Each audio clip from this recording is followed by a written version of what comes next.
Well, hello folks. It's January 29th that we will be talking about today. And at that time we were still in Fiji at the Tambua Sands Resort. About ready to check out at 11 o'clock. But we had time to go kayaking. They have these kayaks pulled up on the beach. We had time to go kayaking in the little coral bay that's in front of the resort. So at 10 o'clock, we headed out to do a little kayaking. Jim, would you like to take over from there?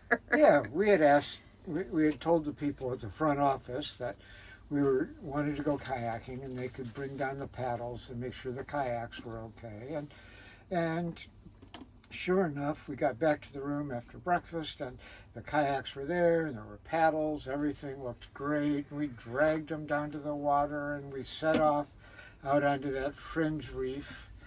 And we were paddling around, and it seemed like they were settling lower and lower. These were the sit-on type, on top type of kayaks, with a hollow hull.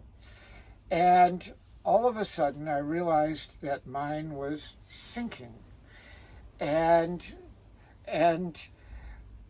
it turns out that when these hulls get full of water, they're very unstable.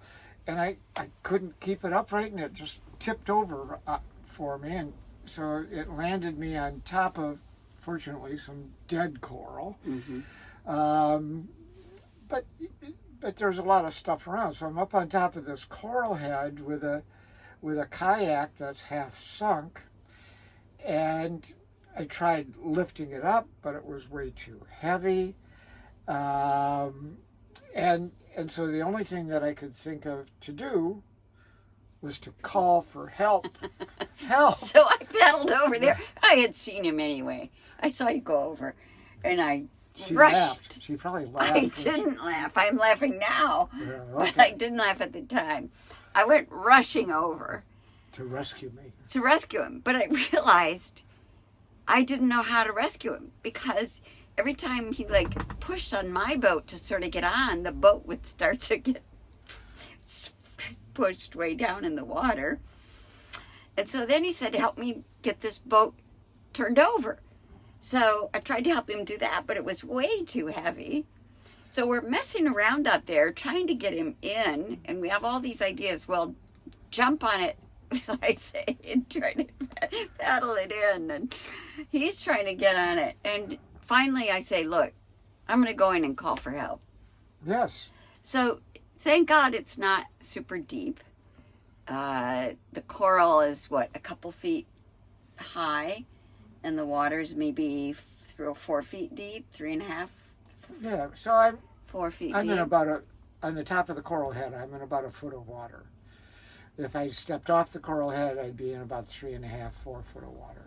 Yeah. And,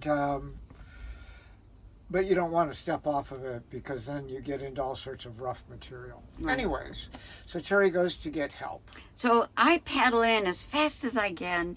I get close to the beach. I don't see anybody, but I start waving my hands and yelling, help, help. And some people in the bungalow next to us come out. A woman comes out, and a guy from the resort comes out. Now he sees me yelling help, and he saunters down to the beach to greet me. And I said, my husband's out there. We need to go get him. And I said, who kayaks? Who can get out there? And the guy at some point went off to called the security guy, who's this pretty old guy who sits at a desk in the front to keep people from driving in, but they never do anyway. But anyway, so this old skinny old security guy comes up, and they say, well, only 2 guys in the resort kayak, and neither one of them is here today.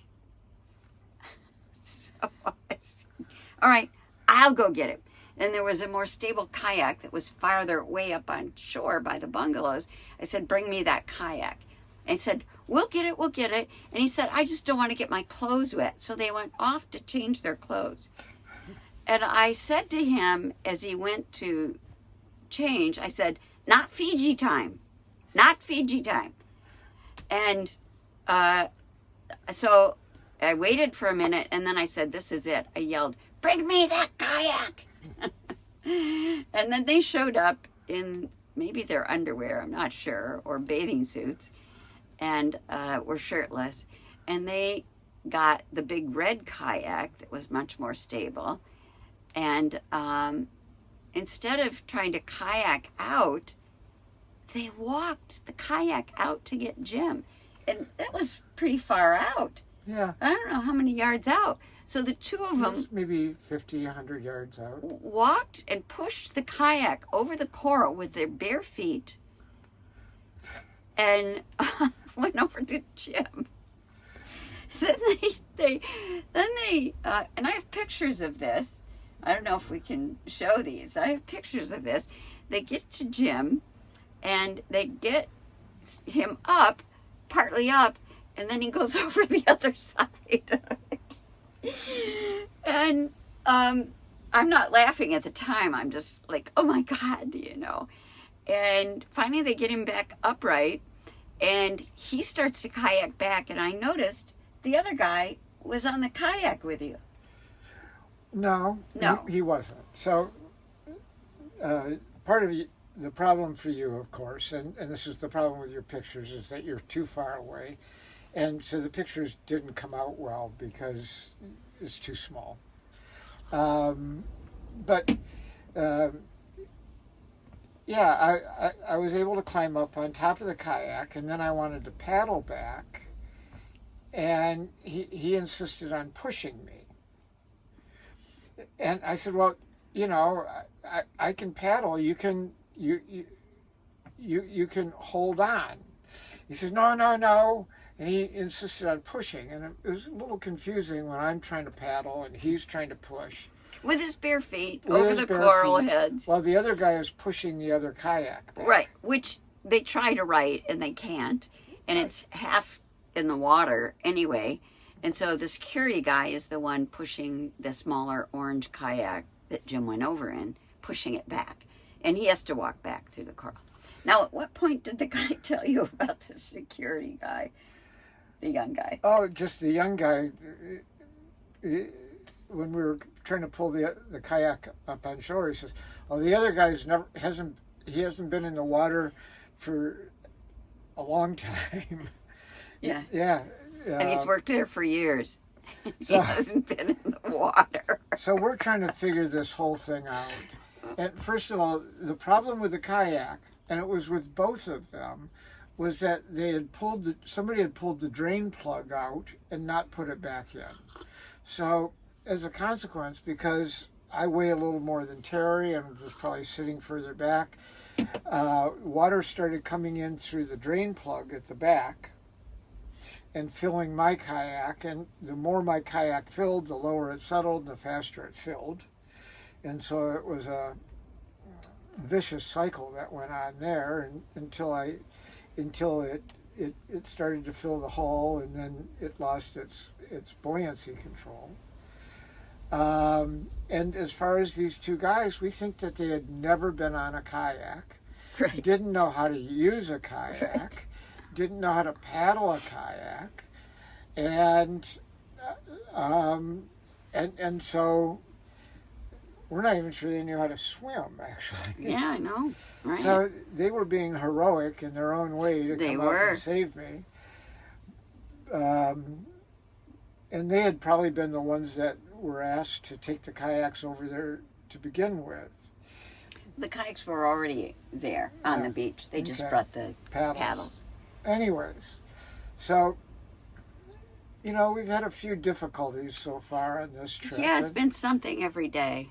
And having the kayak sink and have to be rescued by people that didn't know how to do it was our challenge for the 29th. Right. And might I say that when I got back on shore, the woman in the bungalow next to us was from Fiji, and she had a young daughter, and she went, thank God that wasn't my daughter that went out in the kayaks. And she said the young guy was up there and the two of them had been watching us the whole time.